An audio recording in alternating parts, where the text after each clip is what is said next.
Hello, എന്തെല്ലാം എല്ലാവരുടെയും വിശേഷം? സുഖം തന്നെയല്ലേ? ഇന്ന് ഞാൻ കാണിക്കുന്നത് നമ്മൾ പുതിയ പാത്രങ്ങളൊക്കെ വാങ്ങിക്കുമ്പോൾ അതിൽ വരുന്ന സ്റ്റിക്കർ എങ്ങനെ ഒഴിവാക്കാമെന്നാണ്. അത് ഞാൻ പുതിയതായിട്ട് വാങ്ങിയിട്ടുള്ളൊരു പാത്രമാണ്. അപ്പോൾ അതിന് ജസ്റ്റ് നമ്മൾ ഗ്യാസ് സ്റ്റവ് ഒന്ന് ഓണാക്കിയിട്ട് ജസ്റ്റ് അടുപ്പത്ത് വെച്ചിട്ട് ഒന്ന് ചൂടാക്കി എടുത്താൽ മതി കേട്ടോ. അത് നന്നായിട്ട് തന്നെ വിട്ട് വരും. അപ്പോൾ അത് കഴിഞ്ഞതിന് ശേഷം ഞാൻ നന്നായിട്ടൊന്ന് കഴുകിയെടുത്തതിന് ശേഷം അതിൽ പഴം ഒന്ന് വാട്ടിയെടുക്കുന്നുണ്ട്. കുട്ടികൾ സ്കൂളിൽ വന്നതാണ്, അപ്പോൾ അവർക്ക് വേണ്ടിയിട്ടാണ് പഴം വാട്ടിയെടുക്കുന്നത്. ഞാൻ പഴം പുഴുങ്ങിയും കൊടുക്കാറുണ്ട്. അത് പക്ഷേ അവർക്ക് അത്ര തന്നെ ഇഷ്ടമില്ല. എന്നാലും ഇടയ്ക്കൊക്കെ അതും അടുത്ത രീതിയിലും ഒക്കെ ഉണ്ടാക്കി കൊടുക്കാറുണ്ട്.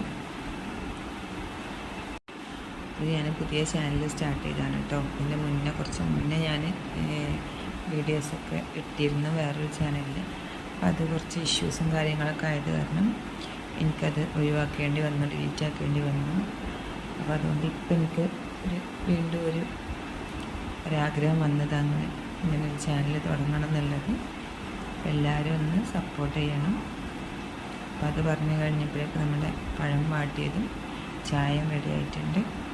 ഇനി കുറച്ച് ഞാനും കഴിക്കട്ടെ, ബാക്കി കുട്ടികൾക്കും കൊടുക്കണം. എല്ലാവരും വീഡിയോ ഇഷ്ടമായെങ്കിൽ ഒന്ന് സപ്പോർട്ട് ചെയ്യാം കേട്ടോ.